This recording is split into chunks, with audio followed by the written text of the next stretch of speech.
what will be your demands as you walk into that meeting that will be held tomorrow? Yes, I'm aware there is a meeting tomorrow, and as a leader, I have all the rights to attend that meeting. However, Brenda, I had raised this matter on the floor of the Senate, and on Wednesday, the receivership manager, together with the CS Agriculture, are coming to the Senate to answer to those questions.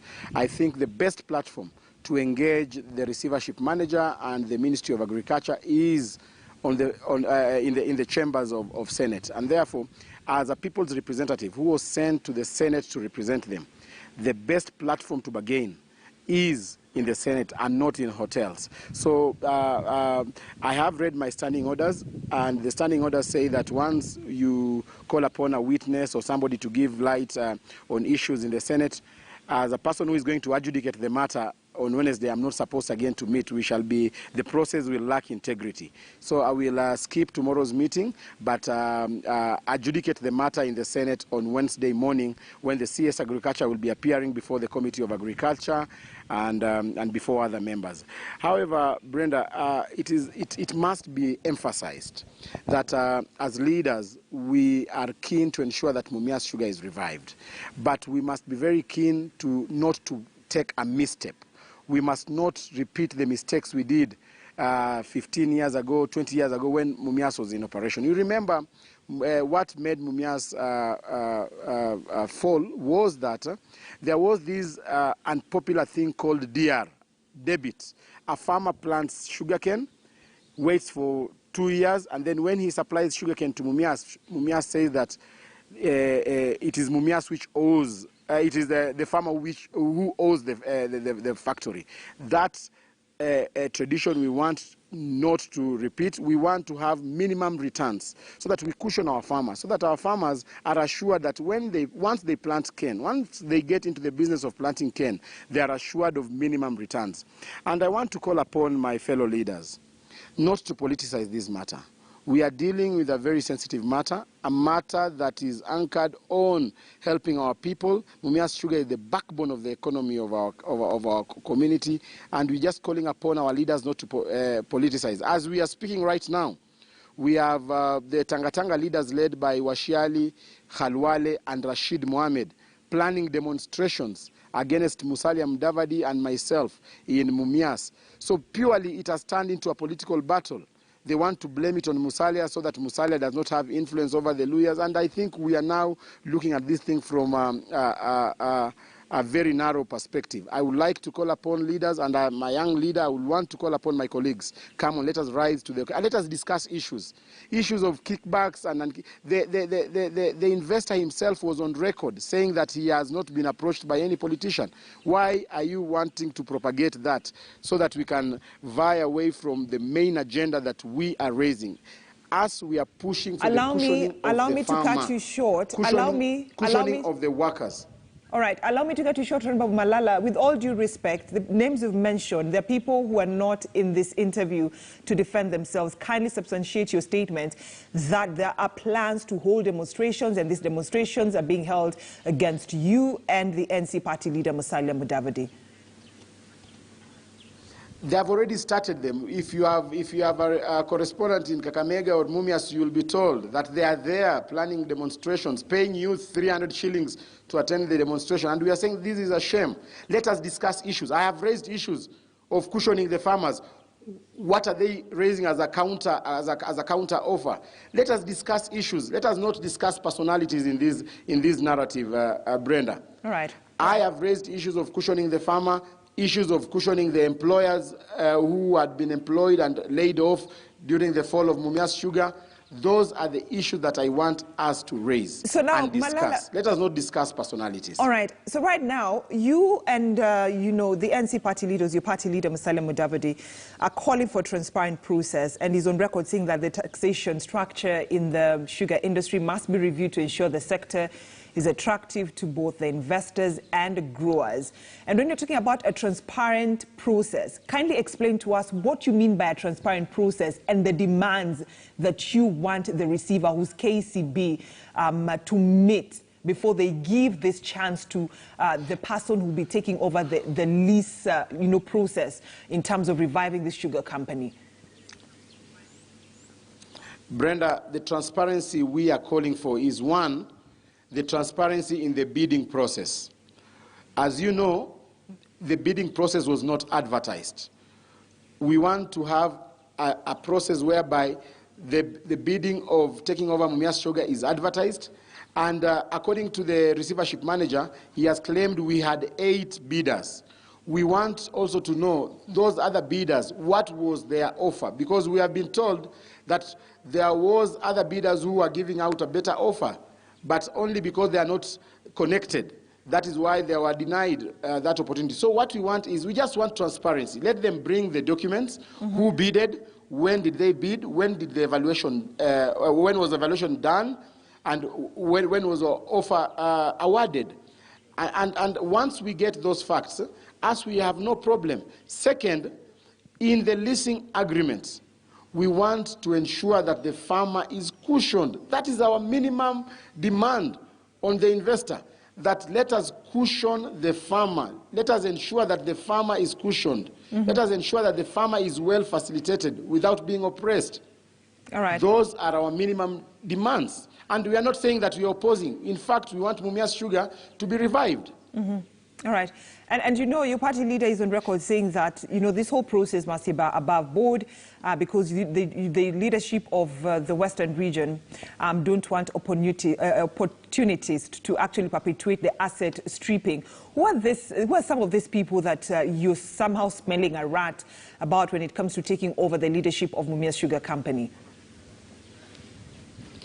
Brenda, our memory is still fresh on the pan paper issue, Webuye pan paper issue.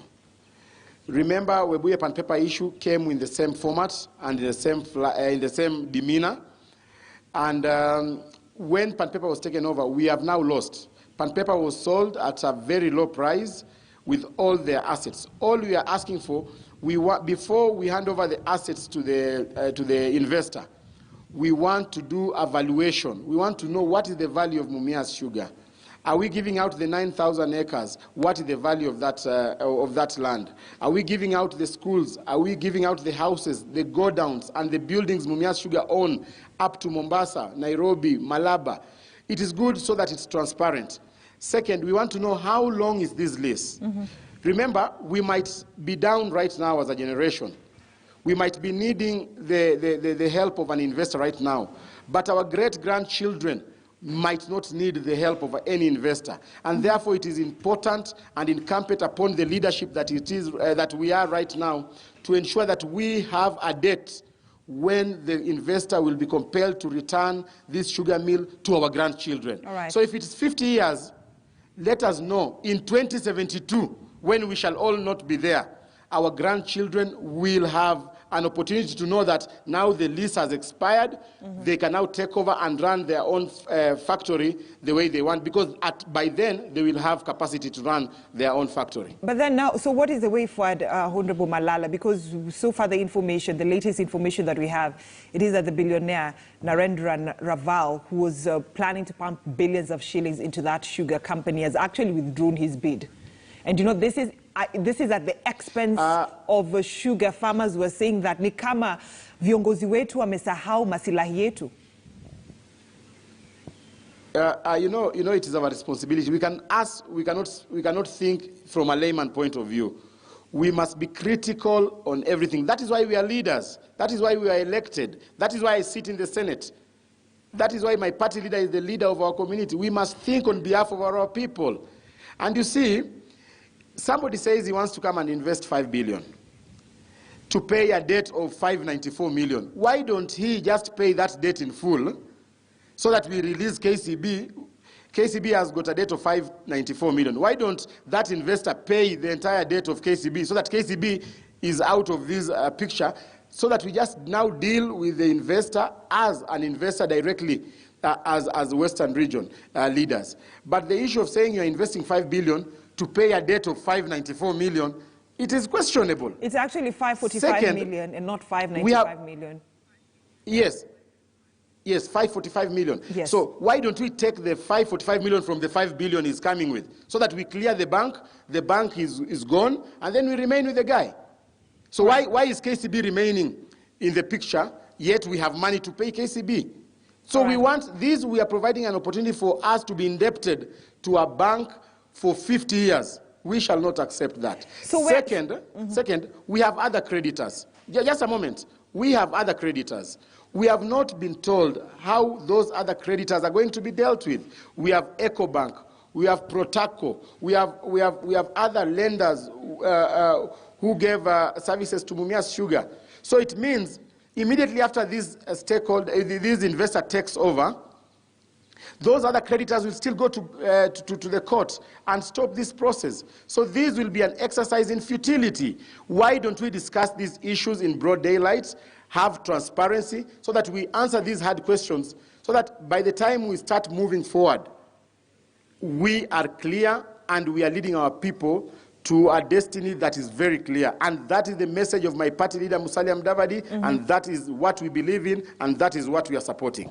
All right. So where does the solution lie? Does it lie with the Senate Assembly? Because right now we know that you've told us and confirmed to us on KTN News Center that tomorrow the CS for Agriculture is supposed to appear before the Senate just to make just to state the way forward. Or does it lie with the leadership of the political leadership of the Western region or the Wananchi themselves? Because Wananchi are actually crying. They're saying that they want to go back to business. They want to see Mumias Sugar Company revived.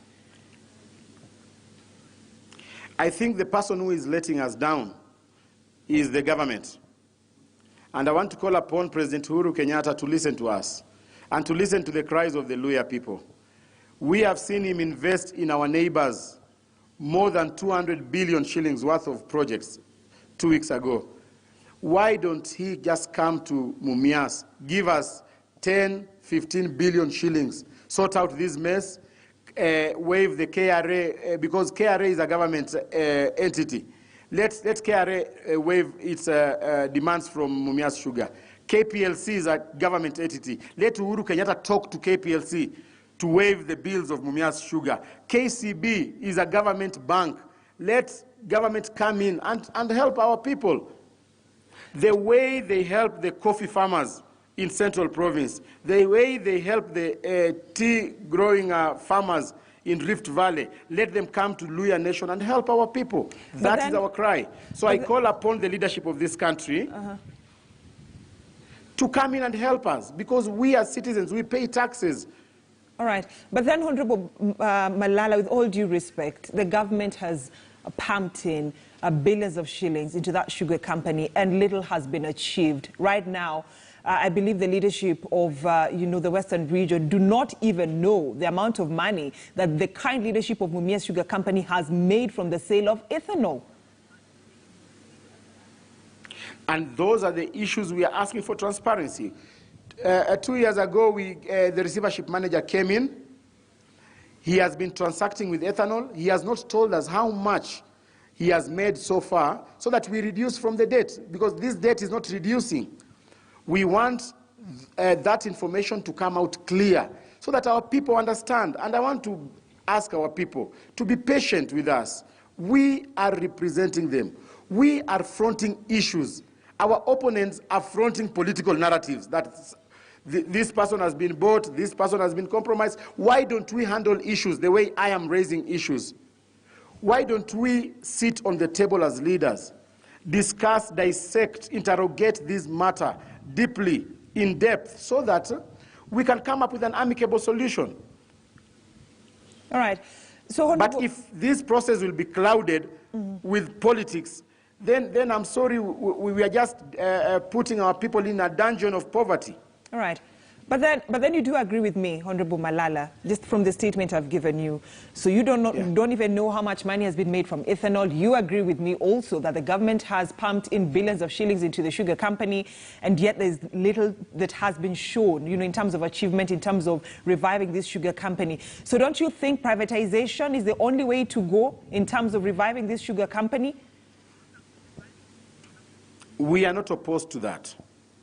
Mumias Sugar Company is already privatized. It's a private company. But what we are saying, yes, the government pumped in money.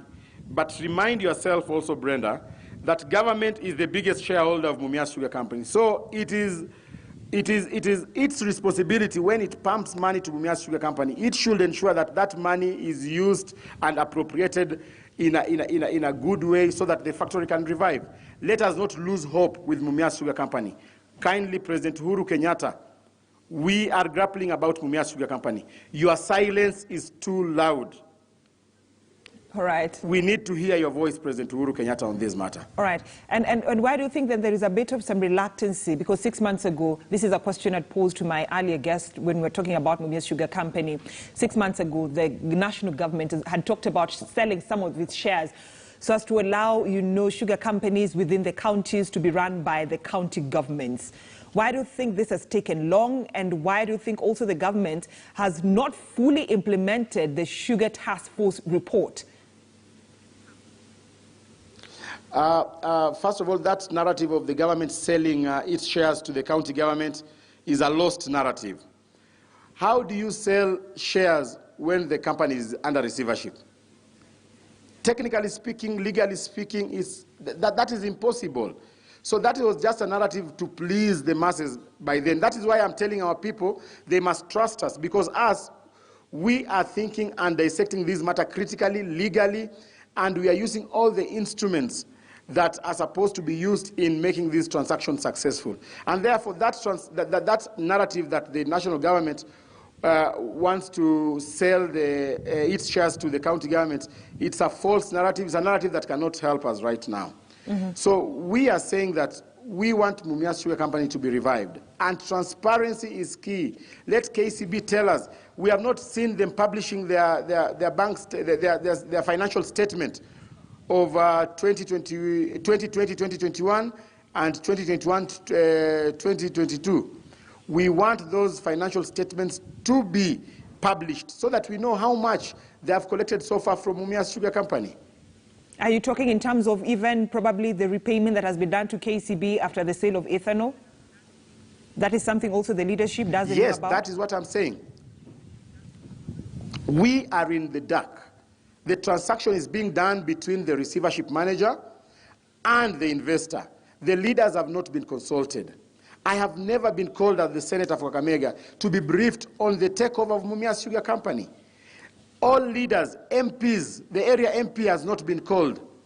The governor is saying nothing about it. We are in the dark. We want information, and that is what Musalia Mudavadi is saying. Can you give us information? Because we are accountable to our people. All right. And as we end up this... We cannot just sit back. All right. And say that the company has been given to an investor. What if the investor is given that company, and the lease agreement says he will run that company for 50 years, mm-hmm. and he is unable to run to crush sugar for those 50 years, and introduces something else, mm-hmm. which is not to our benefit or the benefit of our farmers? What will we do? We need to scrutinize the agreement so that we cushion our people against exploitation by any other person who is coming to take over Mumias Sugar. And this is the moment to ask those questions before we move on. All right, and as we bring this conversation to an end, Honorable Malala, so what are you going to undo, as some of the political leaders within the Western region, specifically Kakamega? What are you going to undo? How are you going to undo the damage that has already been done? Because even the people you're leading are also divided. Some are saying that your team is out to sabotage the process. The other side who are supporting other political leaders from your area are saying that let's go with the process of the business, the billionaire just pumping in the 5 billion so that we can move on with our lives and make a living at the end of the day. Brenda, the receivership manager made a statement, and I'm sure you have that statement. And he said he has not awarded any tender to any investor. So the process is still ongoing. We still have other investors. Devki is just one among the 8 investors who had shown interest. So if he thinks that he cannot invest in Mumias Sugar, we have 8 other investors. So let us not look at it as if it is a do-or-die situation for now. We want to know those other bidders. If bidder number 1 has withdrawn, then we can have bidder number 2 taking over. If bidder number 2 is not interested, we shall have bidder number 3, 4, 5, up to 8. We have 8 options. Let us see who has a lucrative deal for us as a community, and then we handle it. And that can only be seen when this matter is brought on the table and is discussed by leaders. Let us not hide in hotel rooms to discuss this matter. Let us discuss this matter in platforms that are constitutional and they're binding, like the Senate. So I will wait for that person to come in the Senate and account. And my duty as a senator is to play oversight. We need to remember that Article 96 of the Constitution gives me power to play oversight. And that is exactly what I'm doing. All right. My people elected me to do oversight, to question, to audit, and that is exactly what I am doing. All right. Cleophas Malala, Kakamega Senator, thank you so much. So 2 important things that are happening this week. Tomorrow, that meeting between the leadership of Mumias Sugar Company and the area leaders. He says he won't attend. He'll only be attending that Senate session that CS for Agriculture is expected to attend to chart the way forward. A developing story right there. Mheshimiwa Malala, once again, asante sana for joining us here on KTN News Center. I'm rushing because we've run out of time and we need to go straight to Nakuru County, where a continental workshop on building solution to internal displacement in Africa is currently ongoing at the Kabarak University. The workshop, organized by Global Engagement Network,